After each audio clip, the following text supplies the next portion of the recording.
The broadcast is now starting. All attendees are in listen-only mode. Hello, this is Jennifer Schaus, and welcome to our Government Contracting webinar series. Today we are with Christopher Shiflett, who's going to be talking about the Simplified Acquisition Threshold and what that means for small businesses. Thanks everybody for joining us today. A list of all of our webinars, which are complimentary and all are recorded, can be found on our website under the webinar tab. We are doing a full 9 weeks of webinars, so please check our website for the full schedule. A little bit about us. We are based in downtown DC, providing various services for government contractors. Most are a la carte, ranging from federal sales, business development, GSA schedule assistance, contract compliance, proposal writing, help with your capability statements, and some of the small business certifications, including 8A and women-owned certifications.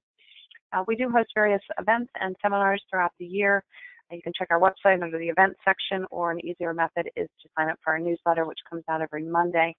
That will keep you abreast of everything that's happening in the government contracting industry. A little bit about me on this slide, but more importantly, I'd rather dig into talking about simplified acquisitions and let Chris Shiflett tell you a little bit about himself, his background, his law firm, and we'll dig into the topic. So Chris, thanks so much for joining us today. I'll hand the floor over to you. Thank you, Jennifer, and thank you everyone for joining us for today's talk about understanding simplified acquisitions.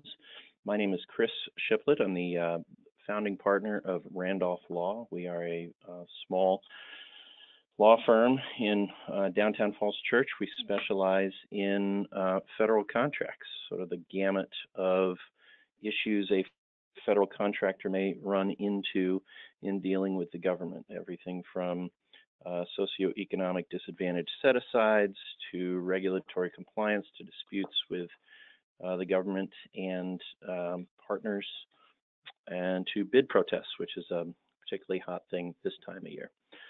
Today, we're going to talk about understanding simplified acquisitions.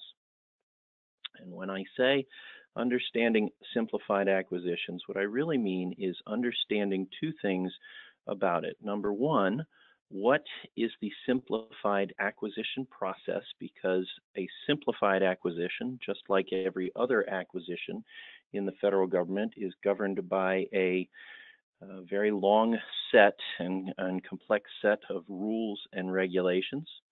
So we're going to talk some about the process, the thresholds, what the process actually is.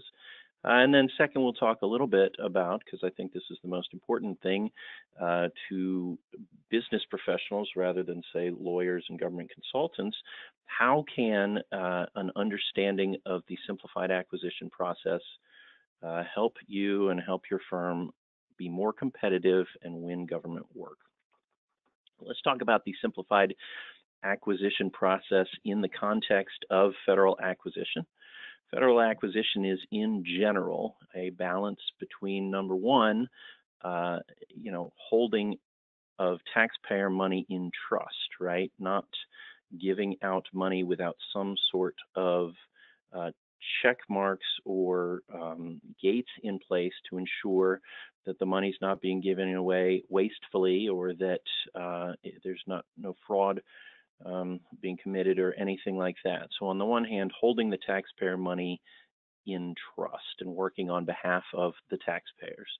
And then the second thing, the kind of other part of the balance, is efficiency and cost savings in purchasing goods and services. And what I mean by that is eliminating red tape, right? The only way to truly hold the taxpayer money in trust and assure that there is zero waste, fraud, and abuse is to not spend it. But of course, that defeats the purpose.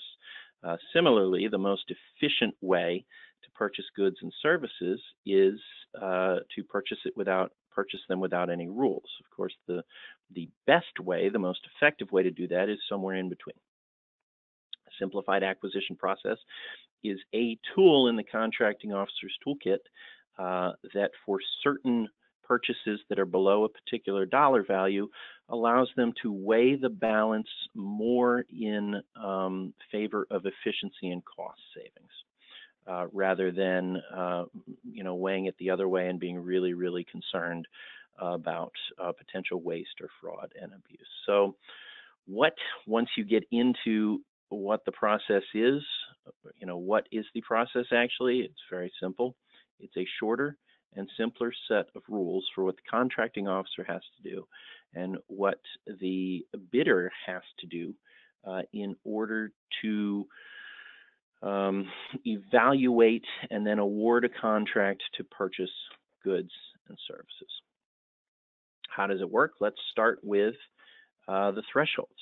So the first thing is that for certain thresholds, and these are the thresholds on the slide here, the contracting officer must follow what's called the simplified acquisition process. What's listed, and those are the steps listed in FAR Part 13 as opposed to FAR Part 15 or FAR Part 16 for your standard full and open competitions. The thresholds are $150,000 or less for purchases of goods or services, or, and this is not a large portion of the overall simplified spend, but it is part of the regulations, $750,000 or $1.5 million for contingency operations contracts or contracts related to nuclear, biological, or chemical. And I apologize, I've actually flipped. I think I flipped. I would have to double check. But anyway, one of those higher thresholds is for CONUS operations in NBC or contingency contracts. The other one is for OCONUS outside the continental U.S. operations for NBC or contingency contracts. And again, below these thresholds, the contracting officer must follow the simplified acquisition process. How is the simplified acquisition process simplified? And I will touch briefly on kind of the 3 points I make here in this slide, but I do recommend that you go back and read the slide more thoroughly. I also recommend that you actually read, if you are interested, read FAR Part 13. You can find it online. You can see exactly what is and is not required. Some of the competition rules are streamlined. The bidder submits a quote rather than a detailed technical and management plan. There's no requirement that the contracting officer establish a competitive range. There's no requirement that the contracting officer document the scoring, the relative scoring of the different offers. Now, that's a little bit misleading in that by virtue of making an acquisition decision, a contracting officer is scoring offers, but the real key is they don't have to document it. On the contractor side, the second one here, the internal process is streamlined. There is no requirement, or not nearly as much of a requirement, for detailed acquisition reporting internally, and contractors never see these necessarily, but certainly bid protest lawyers see them. There's no requirement for a formal pre-RFP release evaluation plan. And then just in general, on the contracting side, the process is much simpler, much more streamlined than a standard acquisition. This third point, I think, highlights that, and that is that you can actually quote over the phone. You can quote orally, which is sort of unheard of in federal contracting. But again, this is the idea that because these amounts of money are low enough, the balance between the public trust and efficiency in purchasing goods and services weighs very highly in favor of efficiency. Now let's talk about why it matters to us as contractors that the simplified acquisition process is simplified, and why it matters to small businesses. Well, number one, this you'll see online if you Google simplified acquisition process, that the small procurements are actually set aside for small businesses. That's not entirely true. The rule of two means that a contracting officer must set aside a contract of almost any size, really, if the contracting officer unless the contracting officer reasonably believes that there are not two small business firms out there that could provide competitive quotes. Now, the reason this becomes a de facto set aside for small business is that it is almost impossible for a contracting officer to determine, unless there's some sort of very highly specialized skills or products involved, that two small businesses could not compete for $150,000 procurement versus some of the larger systems integrations or weapon systems or other procurements where, like a $10 billion procurement is, 10 to hundreds of times the size of the largest small business. So effectively, de facto, simplified acquisitions are set aside really for small businesses, even though they're not actually set aside. Now, there is a wrinkle to all of this, and this is where the simplified acquisition process really can dovetail into your business development and product marketing processes. And Jennifer, if you don't mind going to the next slide. And that is this, that there is a second category of purchases where a contracting officer may, at his or her discretion, use simplified acquisition procedures and for procurements up to $7 million. And that is for procurements of commercial items. So you've got under $150,000, a contracting officer has to use simplified acquisition procedures. But then you've got this other category of commercial items up to $7 million where the contracting officer may use simplified acquisitions. Well, so then the next question on the next slide is, well, what is a commercial item? I'm not going to read the slide. I will let you guys read it at your leisure, but I will tell you a commercial item is or can be really almost anything other than real estate, so long as that thing is generally sold to the general public.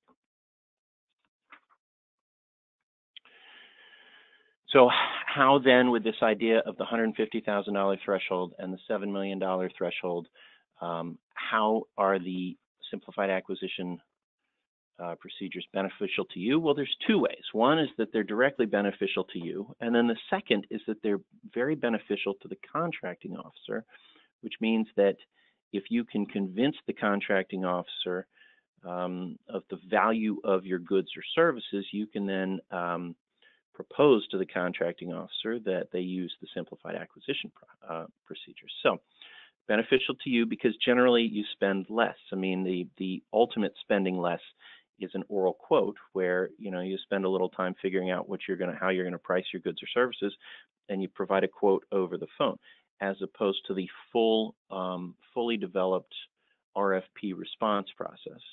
The second piece of it, of course, and this is what you can use in your business development, is that they are beneficial to the contracting officer. If we could take a look at the next slide.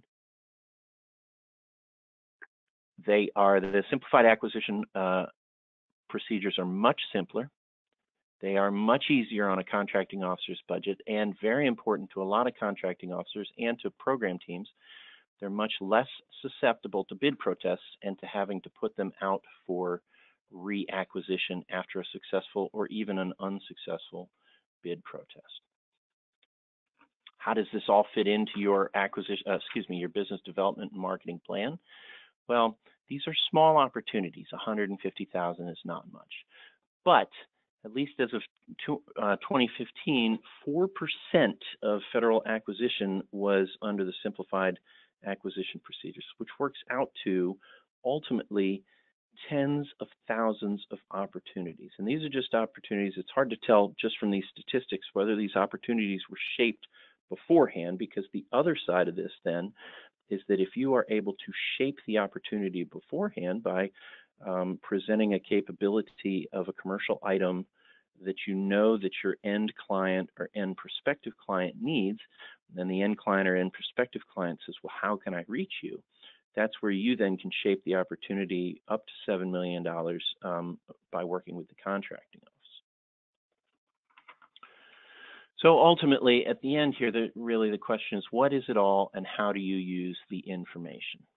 Simplified acquisition procedures are a vastly streamlined set of processes whereby a contracting officer in the government purchase goods or services.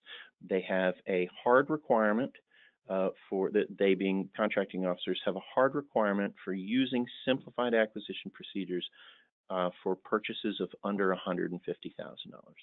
They have a soft requirement where at their discretion they can use the simplified acquisition procedures for procurements if they are commercial items procurements up to $7 million. For you as contractors, as business development professionals, as managers of a government contracting firm, if you are seeking out $150,000 or less opportunities, if those fit your business plan, if those fit your business strategy, find them under the simplified acquisition procedures. They are much less work to bid. There's much less overhead and planning associated with the risk of submitting a bid that's unsuccessful. If you sell commercial items, whether products or services, keep in mind, to the extent you have the ability to shape the opportunity, keep in mind that the CO can use simplified acquisition procedures for those purchases of up to $7 million, provided they are commercial items. And when you present your capabilities or you respond to RFIs, use that information to try and shape the opportunity to your benefit. That is a very brief overview of both the simplified acquisition procedures, the thresholds below which those procedures are required or allowed, and how you all might be able to use your knowledge of those procedures in your business development and marketing activities. I hope it's been helpful. If there are any questions, you have my telephone number here on this slide, as well as my email address, and please feel free to send me any questions that this brief has brought up in your minds. Thank you very much, and I will turn it over to Jennifer. Thanks, Chris. Great information on a popular topic of simplified acquisitions. Thanks, everybody, for joining us today. We wrap up week number 6. Next week is week number 7, where we're going to cover the Service Contract Act, teaming and subcontracting strategies, False Claims Act, Hub Zone certification, and capability statements. Again, the full schedule is on our website under the webinar section. All of the recordings can be found there as well below the schedule. Thanks, Chris, and thanks again, everybody, for joining us today. Thanks, everyone, for joining us. Bye.